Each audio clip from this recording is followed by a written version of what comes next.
모두가 꿈꾸는 건강하고 행복한 삶에 한 걸음 더 가까워지는 시간 건강 매거진. 안녕하세요. 진행을 맡은 임지연입니다.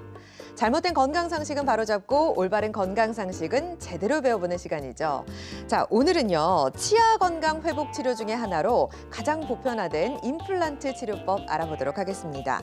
언제 어떻게 하는 게 가장 바람직할까요? 이 시간 함께 하시면서 고민 해결해 보시기 바랍니다. 02-6677-0012번으로 함께 하고요. 또 샵 8181 누르고 문자로도 참여가 가능합니다. 자, 여러분의 많은 관심과 참여 부탁드리면서 건강 매거진 힘차게 출발할게요.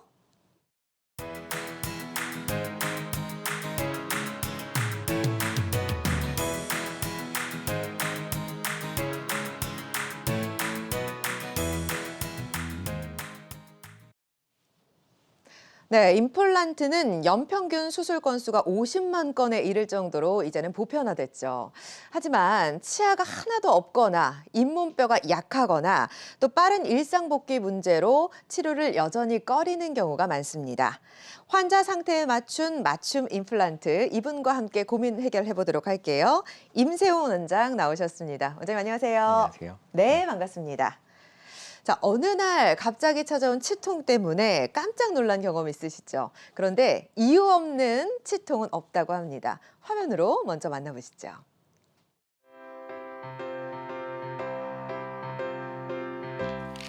주말을 맞아 실컷 늦잠을 잔 홍 부장.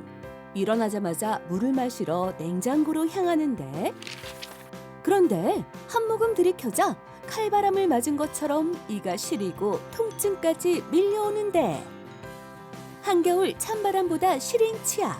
이유가 뭘까?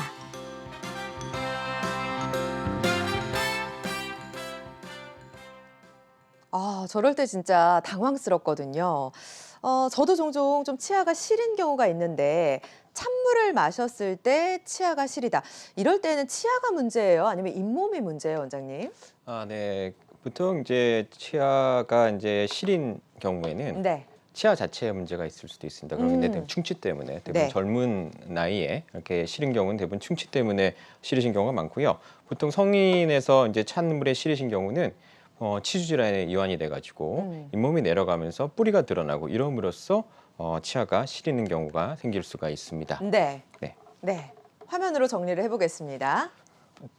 네, 시린이의 원인을 하나하나 다시 한번 얘기해 주시겠어요? 네, 보통 이제 성인에서는 잇몸 질환이나 아니면 치경부 마모증 이런 걸로 인해서 시린 증상들이 나타날 수가 있고요.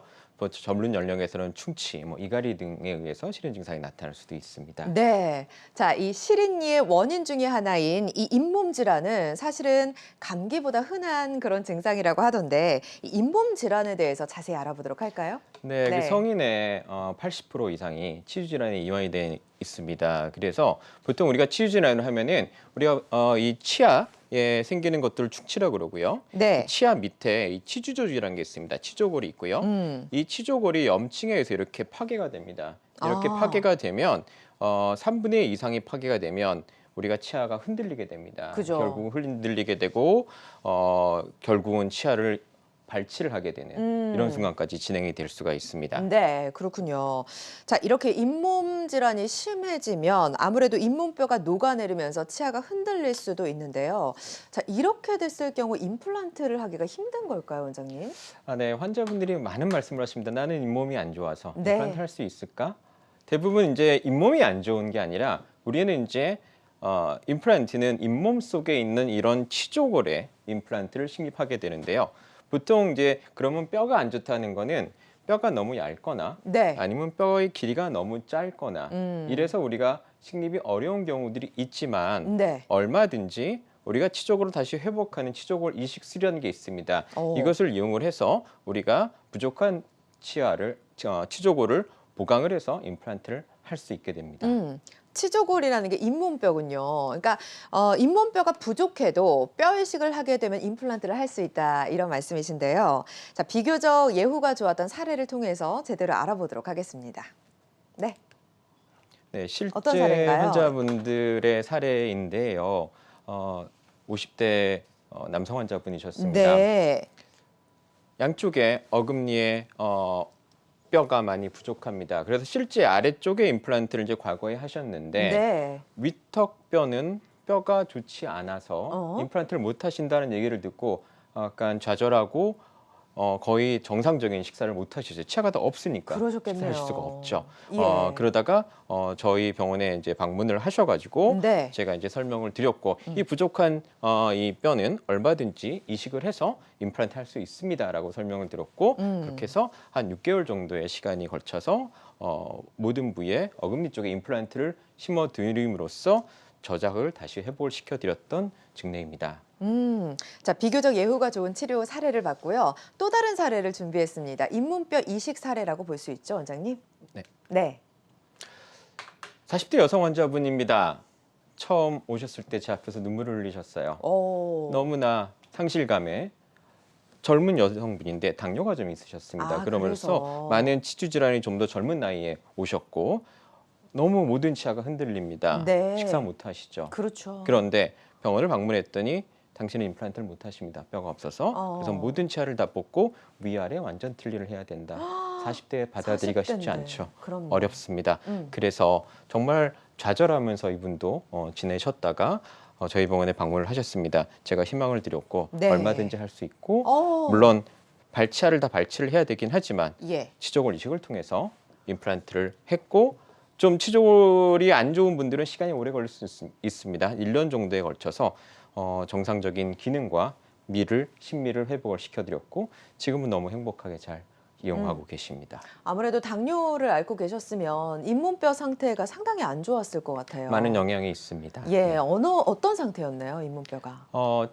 치조골이 대부분의 치조골이 녹았습니다. 네. 치아 주위에 저희가 이제 이것을 만성 치주염이라고 하는데 치주염 단계에서 거의 마지막까지 가 있는 치주염 단계였고 그렇기 때문에 이런 경우는 치아를 살리기 어렵습니다. 그래서 모든 치아를 발치를 해야 되고 거기에 또 추가적으로 치조골이 많이 손실이 됐습니다. 네. 그래서 임플란트가 좀 어렵다라는 말씀을 들으셨던 것 같습니다. 예. 그 잇몸뼈 이식을 어디다 한 거예요?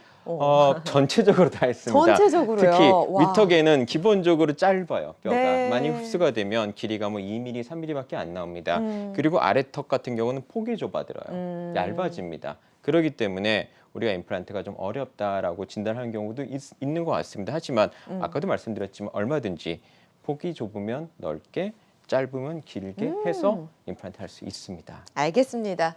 자, 환자들마다 치료 효과는 달라질 수 있습니다. 자, 임세웅 원장과 내 치아와 잇몸 상태에 맞는 맞춤 임플란트에 대해서 알아보고 있습니다. 궁금한 사항이 있으시다면 주저 말고 연락 주시기 바랍니다.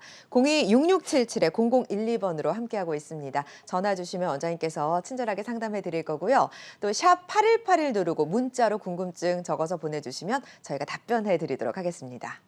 원장님, 아무래도 그 잇몸뼈가 부족할 때 뼈 이식을 할 수는 있다고 하지만 임플란트를 하는데도 상당한 시간이 걸릴 텐데 뼈 이식까지 하다 보면은 시간이 어마어마하게 늘어나는 건 아닐까요? 얼마나 걸릴까요? 경우에 따라 다르기는 합니다. 네. 저희가 이제 임플란트는 심고 나서 기다리는 시간이 있고요. 네. 기다리다 보면 보통은 짧게는 2, 3개월 아니면 뼈 이식을 동반하는 경우는 6개월 아니면 정말 길게는 1년까지 걸리는 경우도 있습니다. 네. 그렇군요. 네. 자, 임플란트 식립 과정에 대해서 저희가 사진으로 준비를 했습니다. 정리를 해보도록 할게요, 원장님. 네. 보통 이제 임플란트는 우리가 이제 그 뼈에 식립을 하게 되고요. 임플란트를 심고 보통 이렇게 임시 지대주라는 것을 연결을 하게 됩니다. 네. 그리고 보통 저희가 기다립니다. 그것은 임플란트 주위에 그 치조골이 단단해지는 시간이 필요합니다. 그래서 보통 2, 3개월 또는 좀 더 길게 기다리고 그 위에 기다리고 난 다음에 이제 이 임플란트가 주위의 치조골과 잘 결합이 되면 네. 그 위에 상부 구조물을 올려서 정상적인 크라운을 제작을 하는 것이 이것이 그렇죠. 1년의 과정이고 보통 이 과정이 짧게는 2, 3개월 정도 걸리게 됩니다. 오. 이렇게 여러 가지 과정을 거치는데 2, 3개월이 걸린다면은 저라면 좀 시도를 해볼 것 같다라는 생각도 들거든요. 여러 가지 과정이 있습니다. 뚫고, 심고, 연결하고 이런 과정에 따른 치료 기간을 하나하나 알아보면 좋을 것 같아요. 네, 상황은 여러 가지 상황에 따라 다릅니다. 치아가 아직 남아 있는 경우도 있고 이미 과거에 치아가 발치가 돼 있는 경우도 있고 네. 또는 뼈 이식이 필요한 경우도 있고 필요하지 않은 경우도 있어요. 그거에 따라서 모든 상황이 다 다릅니다. 일반적으로는 일단은 좀 흔들리는 치아가 있다, 아픈 치아가 있다. 그러면은 과거에는 보통은 이를 뽑고 한 3개월 정도를 기다립니다. 그렇죠. 그 잇몸이 아물고 뼈가 아물 때까지 임플란트를 하는 시간을 좀 기다렸다가 네. 그 이후에 임플란트를 신게 되고 예. 그리고 나서 아까도 말씀드렸지만 보통 신고 나서 그 뼈가 아무는 시간을 위해서 2, 3개월을 기다렸다가 최종 보철을 완성을 하게 되면 일반적으로 5, 6개월을 걸리는 게 일반적으로. 일반적입니다. 예. 일반적이고요. 그다음에 경우에 따라서는 저희가 이것을 발치하는 날 바로 식립을 하는 경우도 있습니다. 아. 이것을 저희가 발치 즉시 식립이라고 하는데 예. 물론 모든 경우에 되지는 않지만 우리가 만약에 해당할 수 있다면 기간을 좀 더 단축시킬 수도 있겠죠. 그렇죠. 그리고 이미 과거에 발치를 했습니다. 그래서 이미 다 모든 뼈와 잇몸이 아물어 있으면 바로 임플란트를 식립을 하면 되고 네. 통상적으로 2, 3개월이면 사실 완성이 될 수 있습니다. 오. 그런데 뼈가 너무 안 좋습니다. 예. 뼈가 너무 안 좋아서 먼저 술전에 음. 뼈 이식을 하는 경우도 있습니다. 네. 뼈를 미리 만들어주는 거죠. 그렇죠. 좀 더 길게나 좀 더 두툼하게 뼈를 만들어주고 그러면 이 뼈를 이식하는 것이 성숙이 될 때까지 우리가 6개월을 기다려줍니다. 네. 그래서 뼈가 잘 성숙이 됐으면 그 다음에 임플란트를 심고 이런 경우는 조금 더 저희가 기다려주는 편입니다. 2, 3개월보다 좀 더 기다려줘서 한 6개월 정도까지 기다린다면 네. 이렇게 뼈가 정말 안 좋은 분들은 최대 1년까지도 걸릴 수는 있습니다. 네, 다음 사진도 보겠습니다. 계속해서 연결해서 설명해 주시죠. 네. 자, 환자분들이 이런 말씀하십니다. 왜 기다려야 하나요? 왜 음. 기다려야 되나? 그리고 요즘 인터넷에서는 뭐 하루 만에 되는 임플란트 이런 것도 아마 들으셨을 수도 있습니다. 그런데 네. 사실 하루 만에 되는 임플란트는 없습니다. 하루 만에 임시차를 완성해 줄 수는 있지만 뭐 임플란트를 그날 신고 그날 끝낼 수는 없습니다. 네. 왜냐하면 이것은 자연의 섭리입니다. 우리가 임플란트를 신고 나면 그것이 그 뼈가 단단하게 굳는 데는 우리가 시간이 필요합니다. 이것이 어느 정도의 힘이 올라오기 전에 너무 빠른 시간에 최종 무철모를 해주고 기능을 시켜버리면 임플란트가 실패할 수도 있습니다. 그렇기 때문에 충분히 이 주위의 뼈가 안정화될 때까지 어느 정도 그 수치가 올라올 때까지 기다리는 게 보통 2, 3개월입니다. 네네. 그렇기 때문에 우리가 2, 3개월을 기다리게 되는 겁니다. 필요하다면 상황에 따라서 충분한 시간을 기다리는 게 필요합니다. 그게 보통 이제 발치를 하고 2, 3개월 정도 기다렸다가 임플란트를 심는 거다 이렇게 말씀해 주셨는데요. 자, 임플란트 식립 사례를 통해서 자세히 알아보도록 하겠습니다. 가장 간단한 증례입니다. 과거에 이미 발치가 됐습니다. 그래서 임플란트를 지금 바로 심을 수 있는 상황이고요. 네. 그래서 임플란트를 심고 너무 간단했습니다. 수술은 5분 만에 끝냈지만 오. 그날 끝나는 건 아닙니다. 기다려줍니다. 2, 3개월 기다렸다가 임플란트를 마무리를 했던 증례입니다. 네, 자, 이분의 치료 과정을 영상을 통해서 조금 더 자세히 알아보도록 하겠습니다. 영상 나오면 원장님 계속해서 설명해 주세요. 네. 어떤 상황인가요? 네, 이 환자의 조건은 너무나 좋았습니다. 네. 그래서 잇몸을 열지 않았습니다. 우리가 이제 플라임스 서저리라고 하는데요. 모든 경우에 할 수는 없습니다만 이렇게 잇몸과 뼈의 조건이 허락된다면 잇몸을 절개하지 않고 아주 간단하게 드릴을 통해서 구멍을 만들어냅니다. 그래서 최종적으로 조금씩 이 구멍의 사이즈를 넓혀 나가고요. 네. 그래서 임플란트를 심을 수 있게끔 홀을 넓힙니다. 홀을 넓히고 그러고 난 다음에 임플란트를 식립을 하게 됩니다. 그래서 이렇게 조건이 좋은 환자분들 같은 경우는 사실 시술 시간이 5분도 안 돼서 끝날 수 있습니다. 어머나. 그래서 시술 도중에 통증이 되는 건 당연히 거의 느끼지 못하시고요. 예. 요 과정을 우리가 일반적으로 임플란트 수술이라고 합니다. 그리고 이렇게 하고 나서 이게 끝나는 건 아닙니다. 이렇게 네. 하고 나서 환자분 그냥 기다리시기만 하면 됩니다. 왜 기다리느냐? 뼈가 굳는 것을 기다립니다. 그래서 2개월 정도 기다린 다음에 본을 떠서 머리를 만들어주는 거 이런 과정이 우리가 임플란트의 시술 과정이라고 할 수 있습니다. 네, 그러면 그 임시치아는 당일날 올리나요? 경우에 따라서 다릅니다. 오. 그래서 우리가 임시치아를 바로 올릴 수 있는 여러 가지 조건들이 있습니다. 네. 그래서 그런 조건에 허락한다면 당일날 임시치아까지 올릴 수 있습니다. 자, 그러면 발치를 하고 바로 즉시 임플란트를 심는 경우에 따라서 좋은 사례도 있을 것 같은데요. 사례를 살펴보도록 하겠습니다. 네, 네. 이 환자분 같으신 경우는 아래쪽에 모든 치아를 발치를 해야 됩니다. 자, 그러면 이를 뽑고 나면 이가 바로 하나가 없어집니다.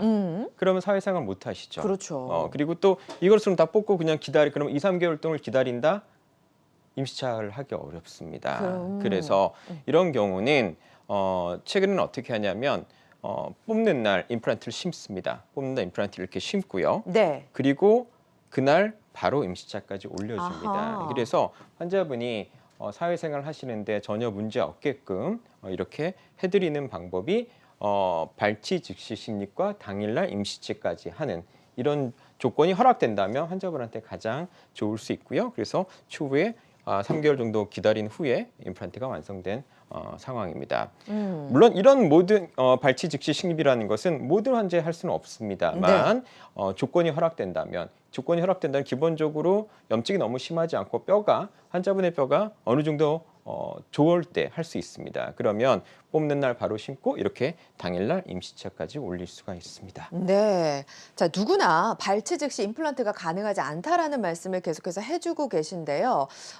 즉시 임플란트를 심는 데 있어서 약간의 한계 상황도 있을 것 같아요, 원장님. 네, 물론입니다. 모든 경우에 뽑는 날 할 수는 없습니다. 네. 염증이 너무 심한 경우, 그리고 또 뼈의 파괴가 너무 심한 경우, 이런 경우라면 당일날 임플란트 할 수는 없습니다. 그래서 이런 경우는 발치를 하고 나서 보통 3개월 또는 길게 6개월까지 기다려야 되는 경우도 물론 있습니다. 알겠습니다. 자, 발치 후 즉시 식립은 건강한 잇몸뼈를 가지고 있어야만 가능하다는 점 명심해 주셨으면 좋겠습니다. 자, 이번에 만나볼 사례는요. 그 임플란트 치료가 어렵다라는 진단을 받으셨나 봐요. 굉장히 좌절감도 컸을 텐데 이분 어떻게 치료를 할 수가 있었을까요? 네. 네, 설명해 주세요. 저도 만나본 환자분들 중에서 정말 뼈가 없으셨던 분입니다. 아, 위턱에는 거의 종이장 같습니다. 그러네요. 아래턱 뼈 같은 경우 여기 바로 신경이 지나갑니다. 뼈가 없습니다. 예. 그래서 이런 경우 정말 임플란트가 식립이 불가능하거든요. 그러면 어떤 식으로 접근을 하냐면 뼈 이식을 먼저 합니다. 네. 그래서 먼저 이렇게 뼈를 만들어 줍니다. 이것을 이제 뼈 이식 수술이라고 하고 여기도 이렇게 이식을 해줍니다. 그래서 없는 뼈를 만들어 주는 거죠. 네. 이런 걸 우리가 전문적으로 투 스테이지 GBR이라고 하는데요. 이렇게 해서 뼈를 만들어 주고 난 다음에 이런 것들을 이식을 하는 방법은 여러 가지가 있습니다. 자기턱 뼈를 쓸 수도 있는데 그것은 좀 너무 힘든 수술이기 때문에 최근에는 여러 가지 인공뼈와 인공막을 이용해서 쉽게 이 뼈를 만들어 줄 수가 있습니다. 네. 그래서 그럼 이 이식을 한 게 바로 뼈가 되는 건 아니고요. 기다려 줍니다. 숙성이 되는 거죠. 그래서 6개월 정도를 기다려 주고 나면 이것이 자기 뼈가 됩니다. 단단한 뼈가 되기 때문에 여기다가 임플란트 우리가 심을 수 있고 그리고 심고 나서 다시 또 한번 기다려 준 다음에 최종적으로 이렇게 임플란트를 마무리해 드릴 수 있습니다. 네, 알겠습니다. 참 다행이네요. 환자마다 치료 효과는 달라질 수 있습니다. 다양한 시술 방법이 있는 만큼 그 치료에 대해서 정확하게 이해하고 선택해야 되는 임플란트 치료 알아보고 있습니다. 궁금한 사항이 있으시거나 병원에 가시기 전에 궁금한 점이 있다면 주저 말고 연락 주시기 바랍니다. 02-6677-0012번으로 전화 주시면 상담해 드릴게요. 또 샵 8181 누르고 문자로 궁금증 보내주시면 답변해 드리도록 하겠습니다. 문자는 100원의 이용료가 부과됩니다. 자, 많은 분들이 참여를 해주고 계시거든요. 접수 내용 살펴보도록 하겠습니다. 자영업을 하는데 임플란트 치료 기간 얼마나 걸리는지 치료 기간에 대해서 40대 시청자분이 문의를 주셨고요. 또 60대 아버님은 잇몸이 안 좋다고 하는데 임플란트를 심을 때 뼈 이식을 꼭 해야 하나요? 궁금해하셨습니다. 또 70대 어머님은 임플란트 치료를 하는 동안에는 틀니를 낄 수 없는지 그렇죠. 궁금증 남겨주셨네요. 자, 먼저 하나하나 좀 답변을 해주시겠어요? 네. 네, 임플란트 치료 기간 아까도 제가 말씀드렸지만 네. 너무 다릅니다. 너무 환자분의 조건에 따라서 짧게는 2-3개월 아니면 길게는 1년까지도 걸릴 수 있습니다. 그래서 그것은 제가 환자분의 뼈 상태에 따라서 좀 달라질 수 있다라고 말씀을 드려야 될 것 같고요. 잇몸이 안 좋은데 뼈 이식을 꼭 해야 되나요? 정확하게 표현을 하면 잇몸 속에 이제 잇몸뼈가 안 좋다는 거겠죠. 잇몸뼈가 안 좋으면 뼈 이식을 해야 됩니다. 그래서 잇몸 그러니까 치조골이 부족하다면 그 부족한 치조골을 회복을 시켜서 임플란트를 해야 되기 때문에 네. 뼈 이식이 필요한 경우라면 당연히 해야 될 수 있고요. 틀니를 못 끼나요? 이게 이제 향후 제가 이제 설명드릴 내용 중에 하나인데요. 임플란트를 심고 나서 우리가 임시치아를 하는 방법은 임시 틀니를 낄 수도 있고요. 네. 또 환자분의 기존의 틀니를 수정해서 껴드릴 수도 있고요. 아니면 경우에 따라서는 바로 고정으로 임시치아를 해드릴 수도 있습니다. 당연히 쓸 수 있습니다. 아, 그렇군요. 알겠습니다. 자, 명쾌한 답변 여러분에게 도움이 되셨기를 바랍니다. 자, 계속해서 문자 상담 내용 먼저 살펴보도록 할게요. 보여주시죠. 네. 자, 50대 남성분이신데요. 현재 왼쪽 어금니 옆 윗니가 흔들려 발치하고 임플란트를 해야 하는데 당뇨 때문에 당화혈색소가 9.3으로 나옵니다. 보통 당화혈색소가 7에서 8은 나와야만 치료가 가능하다고 하던데 어떻게 치료를 받아야 할까요? 예. 네. 당뇨는 임플란트의 금기증은 아닙니다. 당뇨가 있으신 분들 얼마나 임플란트를 할 수 있습니다. 다만 저희가 그때 기준으로 삼는 건 당화혈색소입니다. 당화혈색소가 보통 일반적으로 7, 8 정도가 유지가 돼야지만 네. 우리가 임플란트를 심고 나서 또는 발치를 하고서 어떤 합병증이 생기지 않습니다. 근데 현재 환자분의 당화혈색소 9.3은 안타깝게도 저희가 발치를 하거나 임플란트를 하는데 조금 높은 수치입니다. 왜냐하면 이런 수치면 우리가 임플란트를 하고 나서 염증이나 이런 부작용들이 생길 수가 있습니다. 그래서 네. 어떤 식이 조절이나 이런 것들을 통해서 좀 당뇨를 좀 더 조절하시고 나면 얼마든지 추후에 임플란트 하실 수 있습니다. 좀 조절을 해야 된다라는 건 어떤 의미일까요? 환자분이 스스로 이제 어떤 식이요법 또는 어떤 병원에서 어떤 당뇨 치료를 좀 더 적극적으로 받으셔서 그 당뇨 수치를 낮추도록 좀 네. 조절을 하시면 추후에 임플란트 하실 수 있습니다. 당뇨가 있어서 망설이는 분들이 굉장히 많으신 걸로 알고 있는데요. 뭐 비교적 좋았던 어떤 케이스라든지 사례들도 얘기를 좀 해주세요.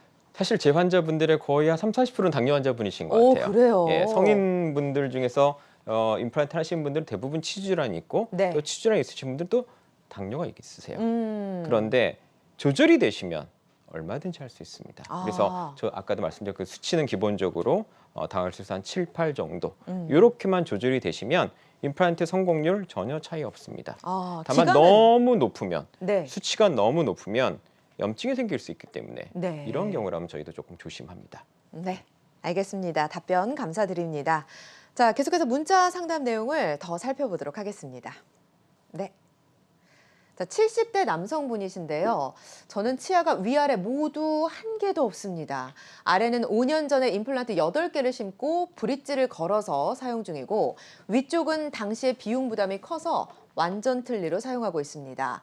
주위 사람들 말로는 임플란트 2개를 심고 그걸 이용해서 틀니를 하면 된다던데 가능한지 알고 싶습니다. 네, 예. 임플란트 틀니에 대한 질문이신데요. 네. 보통 이제 병원마다 조금은 다르겠지만 네. 일반적으로 윗턱에 음. 임플란트 틀니는 최소 개수를 4개로 보통 권합니다. 4개. 4개 또는 6개를 권하게 되는데요.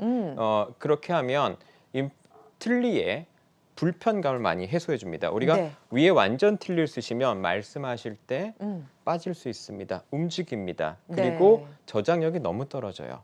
그런데 임플란트를 4개 정도를 심어주면 네. 이 임플란트가 틀니를 잡아줍니다. 그래서 틀니가 움직이질 않아요. 그럼 말씀하실 때 떨어지지도 않고 그러고 저장력이 훨씬 높아집니다. 그래서 어르신들한테 기존에 완전 틀니 쓰시는 분한테 임플란트 4개 이상을 해서 틀니를 해드리면 어르신들의 삶의 질이 정말 높아집니다.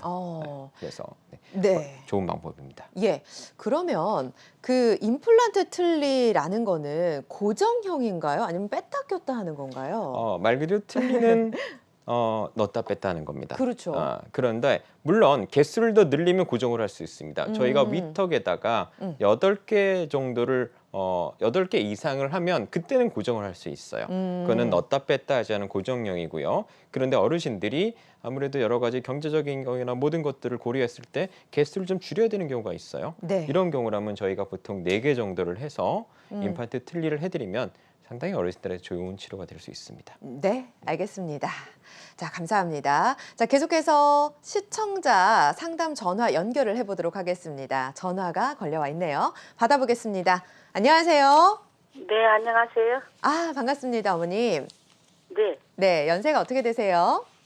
제가 지금 만일을 73세예요. 73세. 어머님 치아가 어떻게 불편하세요?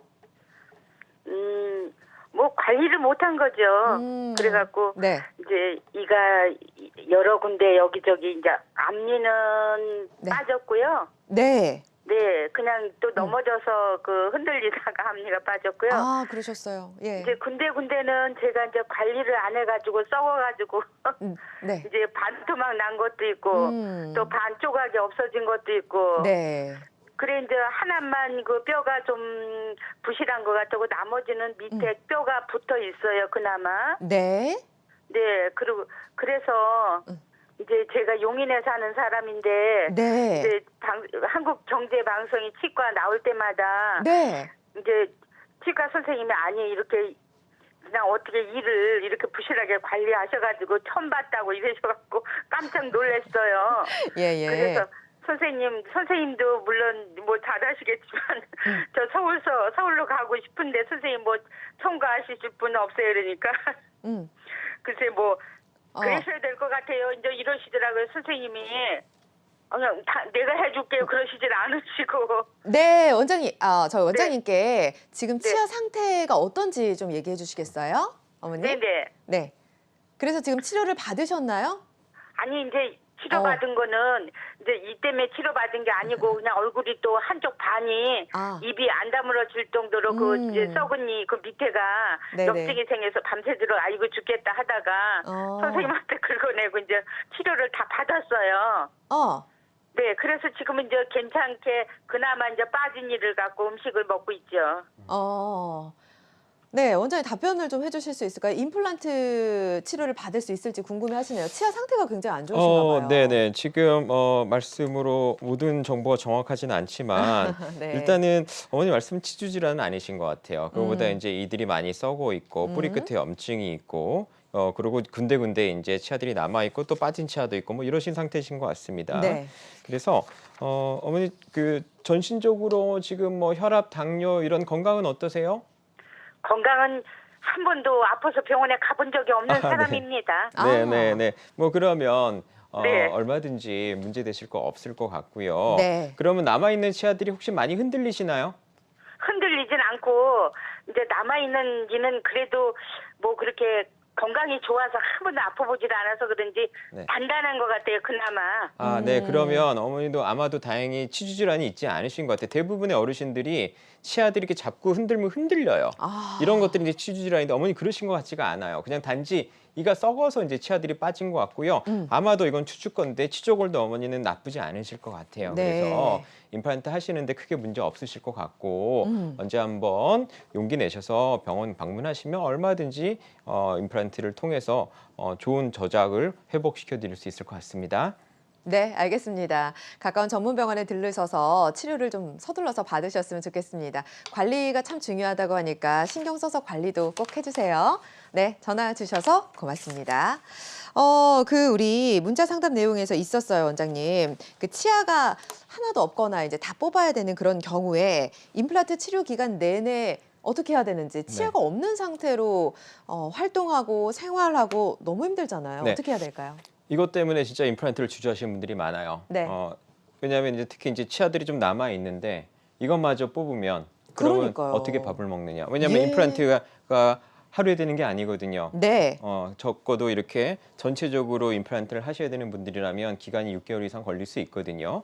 그러면 그동안 어떻게 밥을 먹어야 되느냐 이게 환자분들의 많은 고민이세요. 근데 네. 당연히 식사하게 해드립니다. 그래서 특히 위턱 같은 경우는 저희가 이제 임플란트를 했지만 네.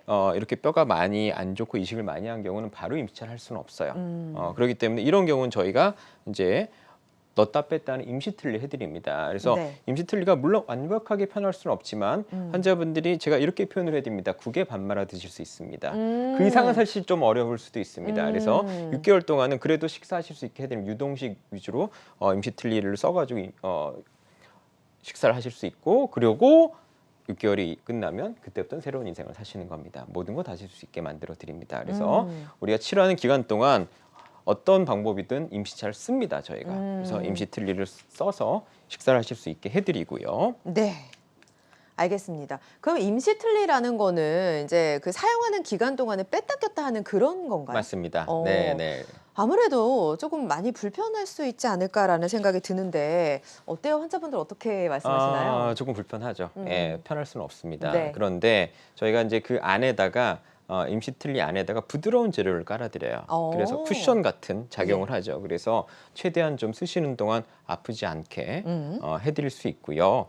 최근에는 좀 더 편하게 해드릴 수가 있습니다. 그래서 여러 가지 장비나 이런 것들이 좋아져서 네. 저희가 특히 환자분들은 앞니에 많이 또 예민하실 수 있어요. 네. 앞니를 뽑고 임플란트를 그렇죠. 해야 되는데 네. 그러면 난 앞니 뽑고 나서 아무것도 없나?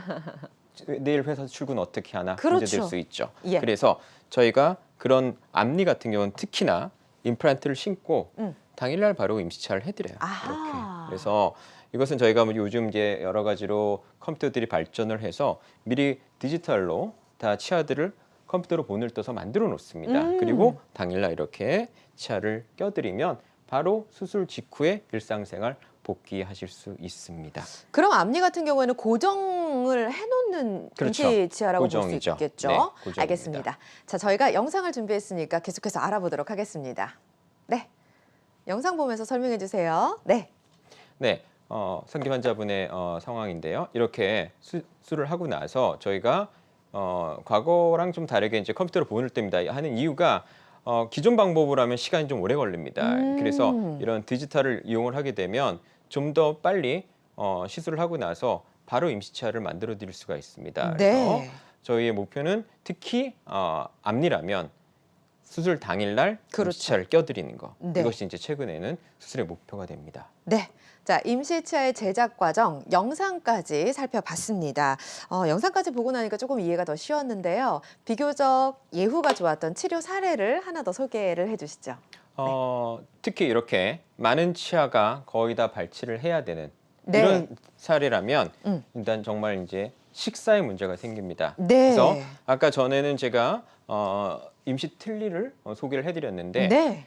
조금 더 조건이 좋으신 분들은 뼈 이식을 조금 덜 하거나 아니면 기본적인 환자분의 뼈가 좀 단단하신 경우라면 저희가 당일날 바로 임시 틀니를 안 하고 고정을 해드려요. 어허. 이렇게만 할 수 있다면 환자분은 바로 수술한 날부터 바로 식사를 하실 수 있어요. 물론 그렇죠. 뭐 최종 보철물에 준하게 식사를 하실 수는 없습니다. 조금 더 조심은 해야 됩니다. 네. 왜냐하면 임시차가 약하고 아직 임플란트가 조금 약한 상태라서 저희가 좀 더 부드러운 식사를 권해드리고 그래도 임시 틀니를 쓰는 것보다 또 일상적으로 그렇죠. 복귀하시는 게 훨씬 빨라집니다. 그래서 환자분이 완성하실 때까지 그래도 좀 더 행복하게 식사를 하실 그럼요. 수 있고 일상생활 하실 수가 있습니다. 그리고 6개월을 기다리시면 역시 마찬가지로 그때 6개월이 돼서 끝나고 나면 모든 거 다 드실 수 있습니다. 아, 그렇군요.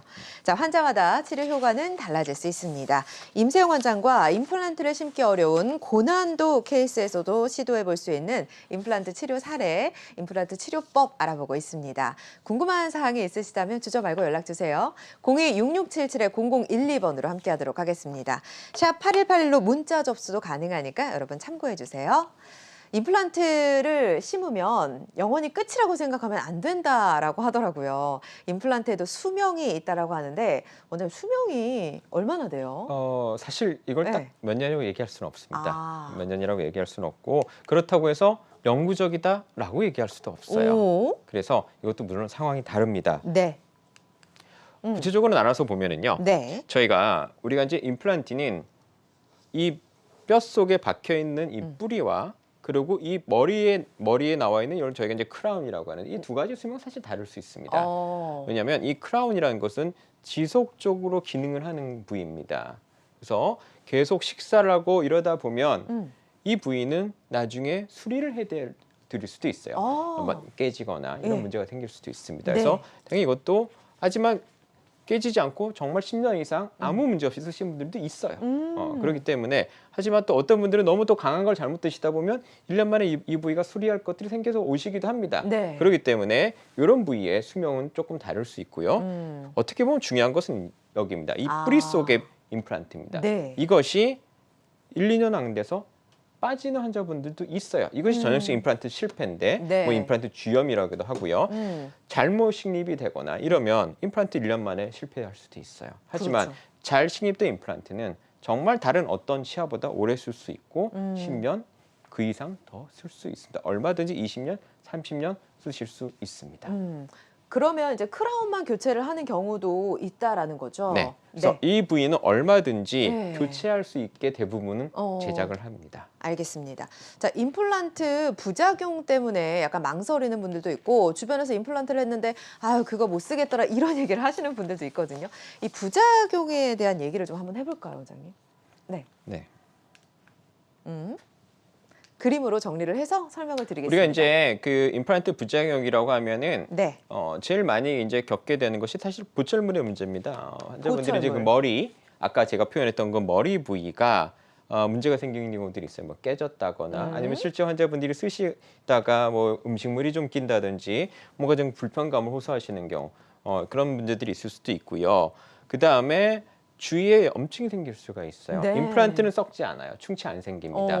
하지만 주위에 염증이 생길 수 있어요. 마치 치주염과 거의 비슷합니다. 임플란트 주위에 뼈가 녹습니다. 또는 잇몸에서 피가 납니다. 이런 것들이 이제 우리가 임플란트 주염이라고 하고요. 예. 이것이 더 이제 진행이 되다 보면 빠질 수도 있어요. 임플란트가 빠질 수도 있고 이런 것들은 이제 우리가 보통 임플란트 실패라고 표현을 하죠. 나사 그래서 부분이요? 예, 나사가 빠지게 되면 그때는 재수술이 필요할 수도 있습니다. 그렇군요.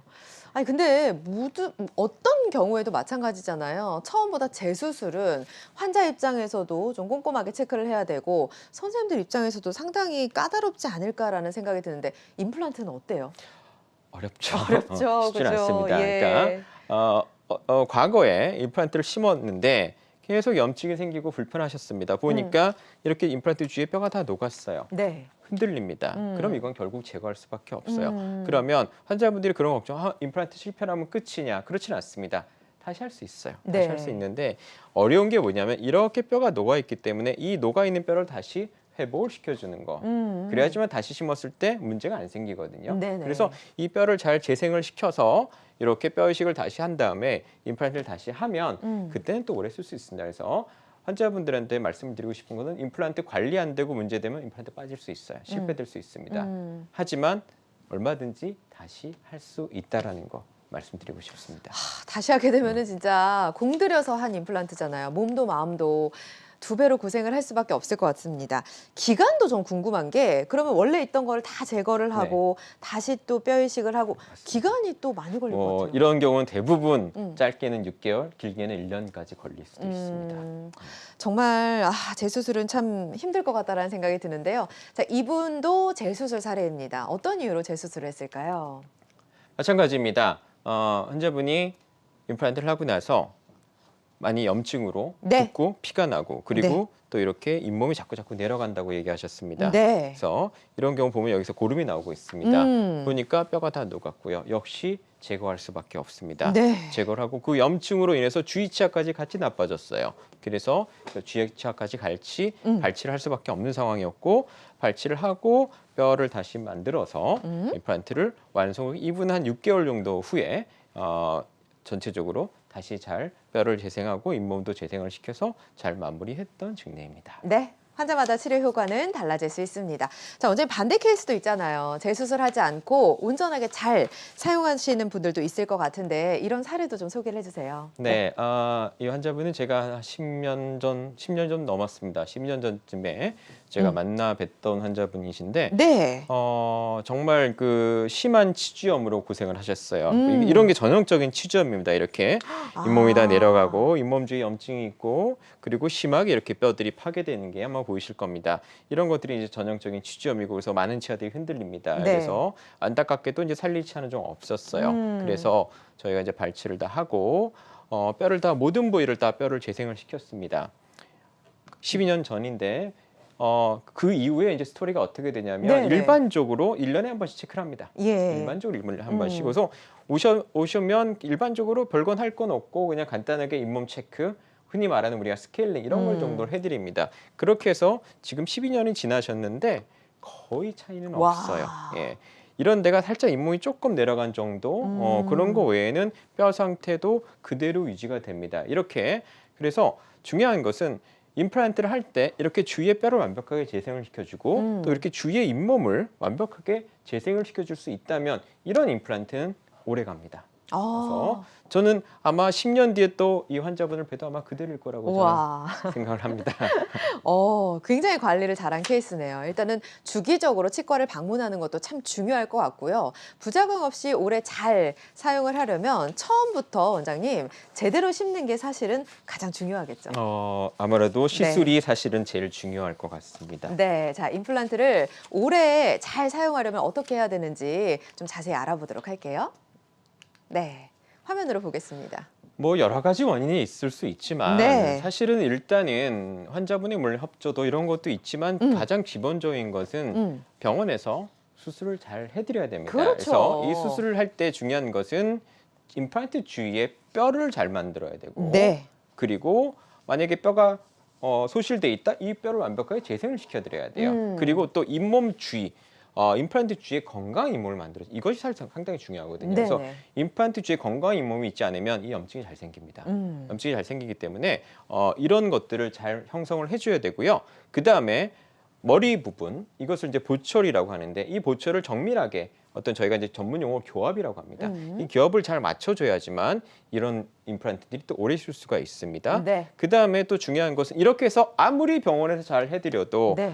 환자분이 잘 관리하셔야 돼요. 그럼요. 예, 환자분이 관리를 안 하시면 아무리 잘 된 것도 염증이 생길 수 있습니다. 그래서 환자분들이 구강 관리, 뭐 흔히 얘기하는 그냥 칫솔질, 올바른 칫솔질 이런 것들을 잘 해주셔야 되고 사실 이것도 중요합니다.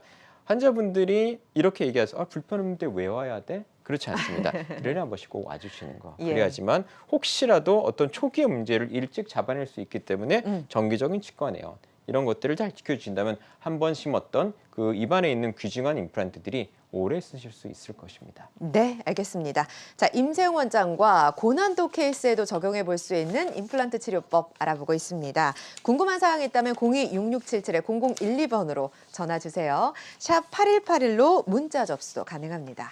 자, 원장님 실제로 정말 어려운 케이스는 따로 있다고요. 어떤 케이스가 어려운 케이스예요? 뭐 어렵다기보다는 환자분들이 제일 두려워하시는 것 같아요. 네. 환자분들이 이제 위턱 어금니에는 임플란트를 심으려면 아마 대부분은 상악동 거상이란 말을 들어보셨을 거예요. 상악동 거상. 네, 예. 그래서 대부분의 위턱뼈가 발치한 지 좀 시간이 지나면 네. 이렇게 뼈가 많이 줄어들어요.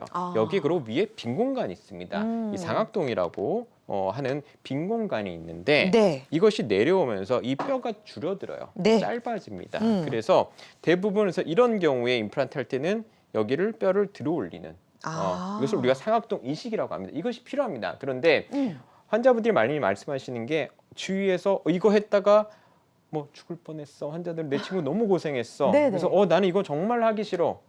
이런 얘기 많이들 하세요. 그렇죠. 그래서 이거에 대해서 좀 더 제가 설명을 드리고 싶습니다. 네, 다음 사진을 보면서 계속해서 설명해 주세요. 예. 우리가 네. 이제 뼈가 이제 많이 적으면 보통 저희가 뭐 전문적으로 4mm라고 너무 어려운데요? 네. 그러니까 4mm 정도가 뼈가 길이가 4mm 이하면은 우리가 측방 거상술이라는 걸 해요. 측방은 뭐냐면 쉽게 얘기하면 옆으로 따고 들어가는 거예요. 옆으로. 예, 그래서 이 옆으로 따고 들어가야 되기 때문에 잇몸을 좀 많이 제끼고요. 수술이 조금 커져요. 예. 그래서 이 수술 정말 좋은 수술인데도 불구하고 단점은 환자들이 많이 힘들어요. 네. 그래서 주위에서 임플란트하고 너무 고생했다라고 하는 얘기를 들어보면 대부분 이 수술 받으신 거예요. 아니 측방으로 들어가면 어디를 좀 절개를 옆에를 하나요? 귀 잇몸을 옆쪽? 뚫고 귀까지는 아니고요. 네. 예. 외쪽으로 들어가는 건 아니고 네. 뺨 안에서 우리가 내 쪽으로 들어가는 겁니다. 힘들겠네요. 네, 그래서 이게 좀 뒤 위로 많이 접근을 하다 보니까 잇몸을 좀 많이 열어야 되고서 많이 붓고 좀 많이 고생하세요. 네. 그래서 저도 이제 과거는 이 수술 많이 했는데 네. 환자분들이 좀 고생하시다 보니까 좀 어떻게 좀 고생을 덜하게 할 수 그렇죠. 있지 않을까 해서 요즘은 저는 이제 밑에서부터 이제 많이 해요. 그래서 이것을 이제 밑에서부터 들어올리는 시술도 물론 있습니다만 이 밑에서 들어올리는 수술은 단점이라면 단점이 보통 4mm, 5mm 이상은 들어올리지 못한다고 교과적으로 돼 있어요. 그런데 이런 것들 극복할 수 있는 방법들이 최근에 많이 나와 있습니다. 자, 상악동을 들어 올려서 확보된 공간에다가 부족한 잇몸뼈를 심는 건데요. 저 영상을 통해서 조금 더 자세히 알아보도록 하겠습니다. 자, 영상 나오면 설명 계속해서 부탁드릴게요. 네.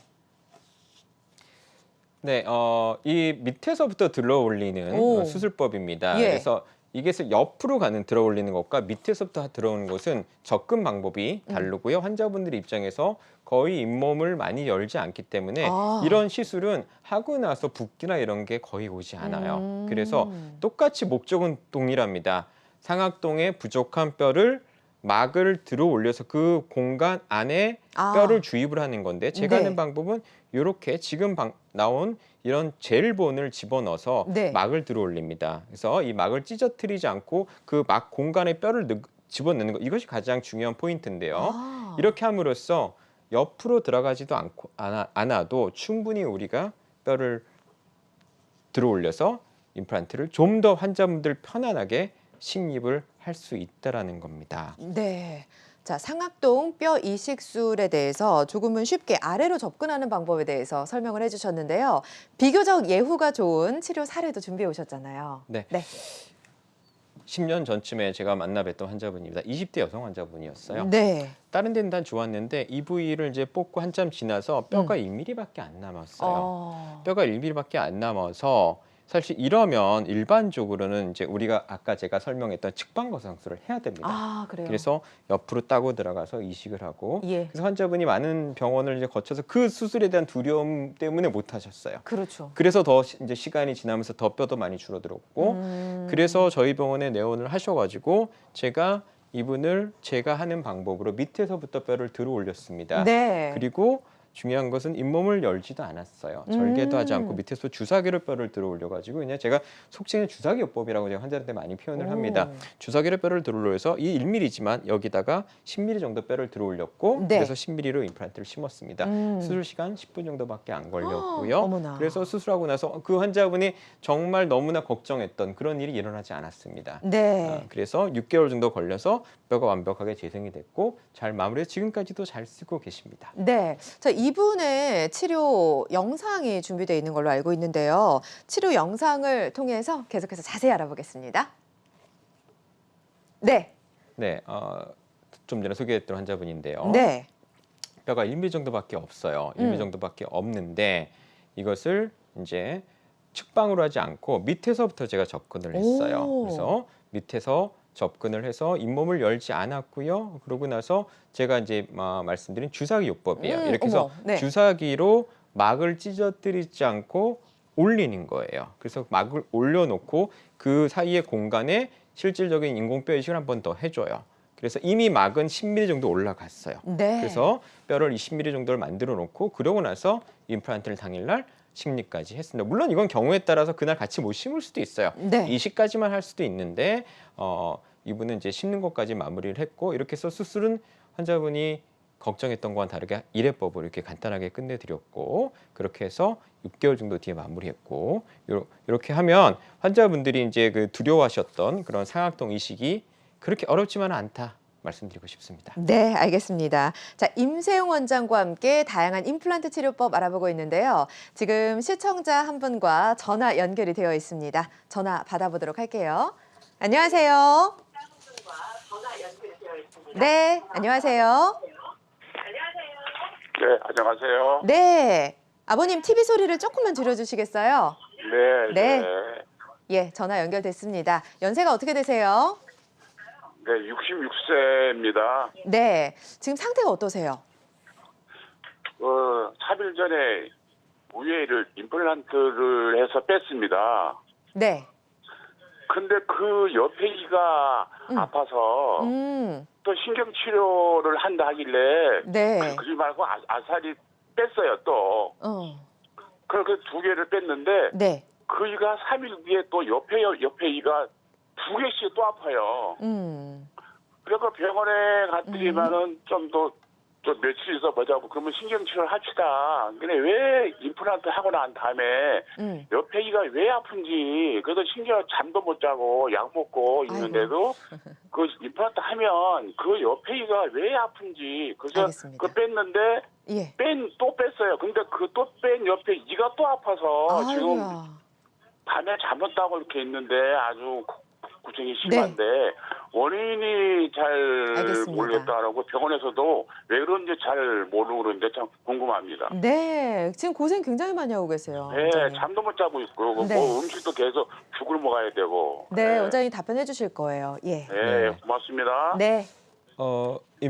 임플란트가 염증이 생겨서 음. 주위치아에 영향을 미칠 수도 물론 있어요. 네. 그런데 그 임플란트를 제거를 하셨다고 하면 음. 기본적으로 임플란트 염증은 제거됐다고 봐야 되거든요. 그런데도 오. 계속 치아가 아프다.